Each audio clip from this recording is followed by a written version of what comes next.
What's up everybody, I'm Marko, you're watching Vagabrothers, and right now we are in Tokyo, the capital of Japan. I'm here in Japan to go on an adventure to Hokkaido. It's home to the world's best powder snowboarding, and I'm going with a big group of friends from my college snowboard team. It's a big reunion. But first we got 24 hours here in Tokyo, and I'm gonna try to make the most of my time here in the capital. I'm meeting up with my buddy Eric, he's a friend from college.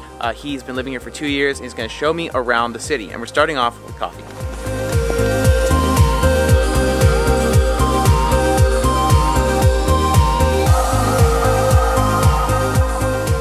Okay, so when most people go to Tokyo, they do some of the same things. They go to the big crosswalk, it's called the Shibuya crossing. They go to the fish market, they go to some of the shrines and some of the temples. But my approach to Tokyo today is going to be to go through different neighborhoods and kind of get a sense of what it's like to live here for the 35 million people who live here. Tokyo is divided into 23 wards. They're kind of like the arrondissement system in Paris, but this is a gigantic city. It's totally impossible to do it all in just a day or two, but I'm going to do my best to soak up a couple different angles of the city. So the first place I'm stopping is Nakameguyo. This is a very laid-back neighborhood. There's tons of different boutiques, restaurants, and even decent coffee shops like the sidewalk place right here. Sidewalk stand, and the espressos are really good. It's kind of where a lot of young families are moving, and it's got a very, I don't know, it's kind of got like a hipster vibe, but it's a pretty nice place to start off. It's not too much culture shock because there can be a lot going on. So when you first get to Tokyo, it can be very overwhelming. Just yesterday, I got completely lost on the subway, and this place here feels a bit more familiar, so it's kind of a nice way to start things off and see where the day takes me.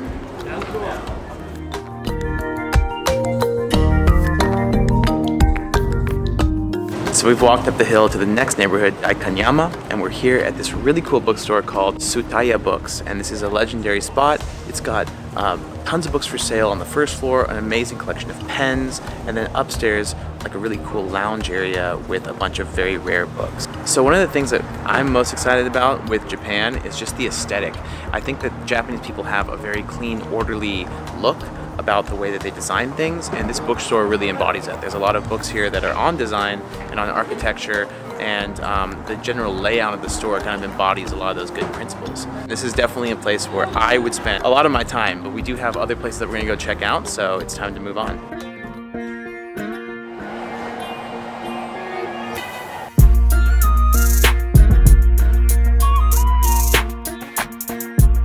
All right, this is a statue of a dog named Hachiko, and it's like a common, I guess, meeting space. So if anyone ever tells you, meet me at Hachiko, you meet them at this statue in the middle of Shibuya crossing.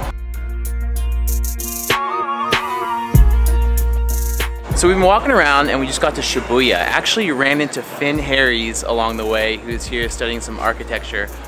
Very random. But anyways, we're walking around right now and we're going to get some lunch at a sushi restaurant. Now, the place where we're going is nothing crazy. There's tons of amazing sushi restaurants here in Japan that are like 6-person tables, 1 serving a night, over $100 a person. But you know, most sushi in here in Tokyo is actually a lot less expensive. And I actually have arranged this trip last minute. I got invited last minute, made it happen last minute. So a lot of those sushi restaurants, you need like reservations like months in advance. So what we're gonna do is go here and get sushi that's just a couple of bucks for each piece, and it should be really good.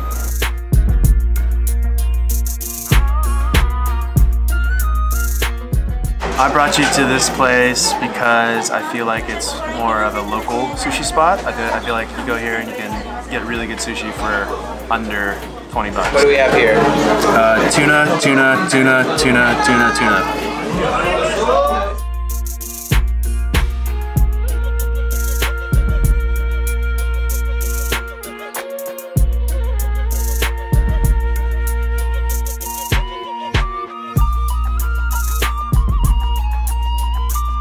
We're walking through Shibuya. This is like a creative center. There's a lot of high fashion, street fashion. That's all these different boutiques around here. Kind of has like Soho vibes. It reminds you that Tokyo is one of the centers of world fashion alongside London, Milan, Paris.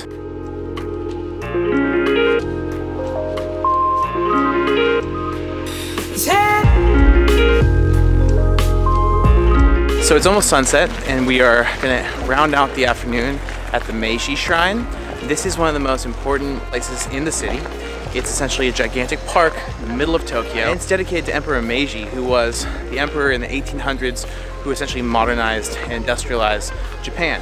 The shrine was built about 100 years ago, and although it does not contain the emperor's remains, it's still a very sacred spot. The main building was actually destroyed in the air raids of Tokyo in World War II, but there was a fund to rebuild it, and they have, and now it's a very popular tourist destination. It's really cool to see how organized Japanese society is. You literally have people going in on the left side and out on the right side.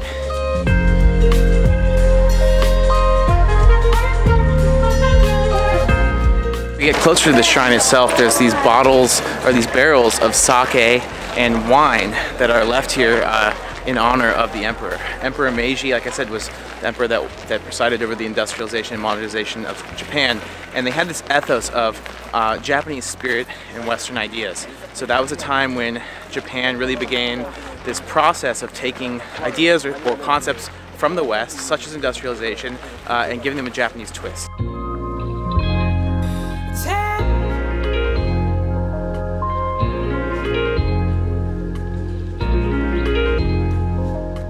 So this is a Shinto shrine. Shinto is a type of, basically an animistic form of religion that is indigenous to here in Japan. It predates Buddhism and Zen, and it's basically has a set of rituals around cleaning yourself before you enter the temple.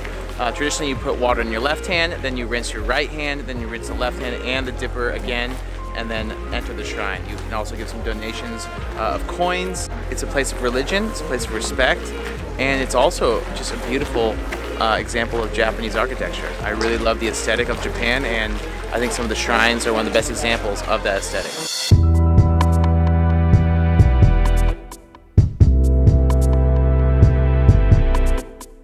It's a Saturday, and there was actually just a wedding procession that went by. It's really interesting to see how, like, even as I was saying, Meiji was the emperor that modernized Japan.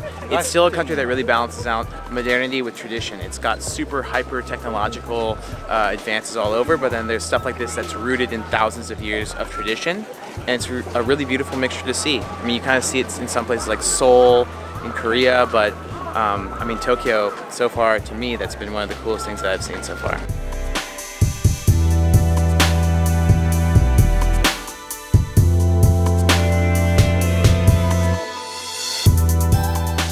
So we're now in the neighborhood of Harajuku, and we're walking down Takashita Street, and this is kind of like a teenage fashion street. This is where, according to my buddy Eric, Gwen Stefani saw the style that kind of emerged from here back, 10 years ago or so, and copied it and brought it to the States.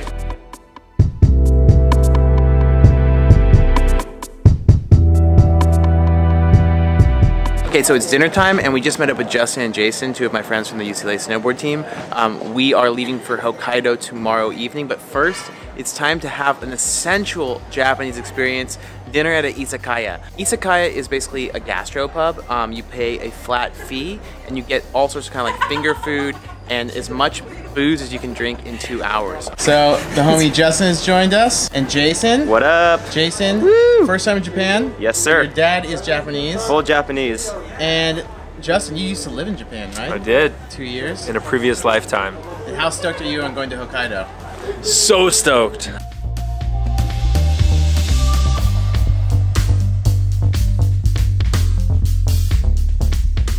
Izakaya is like a gastropub in Japan where you're drinking, you're eating. It's usually like finger food, stuff that's quick and easy to eat. Not like a stiff traditional Japanese vibe, more of like a fun social vibe like you'll see here. We got the Nomi Hodai all you can drink version, so bottoms up. 2 hours to go for it.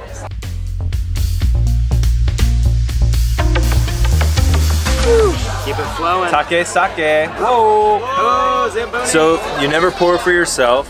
People pour for one another. It's kind of part of this like assimilation, collective agreement people have with their food and drink.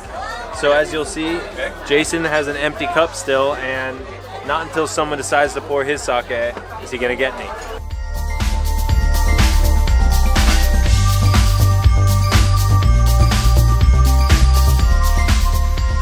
So one of the first things you notice when you come to Japan is that people get really drunk here, and that's kind of part of the society. People work really hard, they work really long hours, and they don't have a lot of ways to release that tension.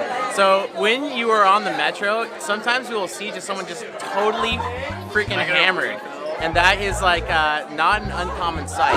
Not speaking from personal experience, but from observation.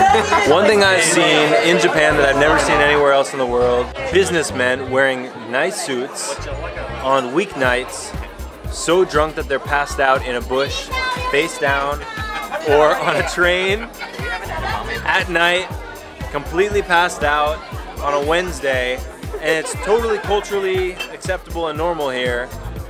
You also see things like people in a suit sprinting for getting on the train in like a dead sprint in the middle of the day, and that's something that, you don't see people sprinting to get on a train in a nice suit in the States. Alright, so we have been drinking at the izakaya for like over an hour and a half. We're getting salary man drunk. How does everyone else feel? Brand new. Brand new? Fresh. Fresh as fuck.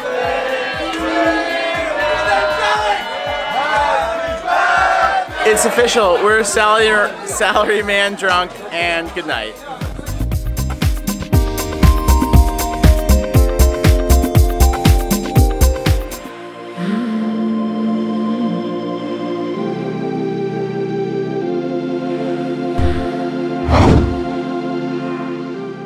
Well, as you can see, I did not wake up in Tokyo. We hopped on an airplane and flew all the way out here to Hokkaido, the capital of snowboarding in Japan, and has some of the world's best powder snowboarding. That's why we came to Japan in the first place. So if you like this video, please give it a thumbs up, share with your friends, subscribe to Vagabrothers, and subscribe to my personal channel as well, Marko Ailing, and that of my brother, Alex the Vagabond. There's links down below to both channels. If you have any questions or comments, add them below in the comment section. And as always, stay curious, keep exploring, and we'll see you on the road here in Hokkaido. Pretty good.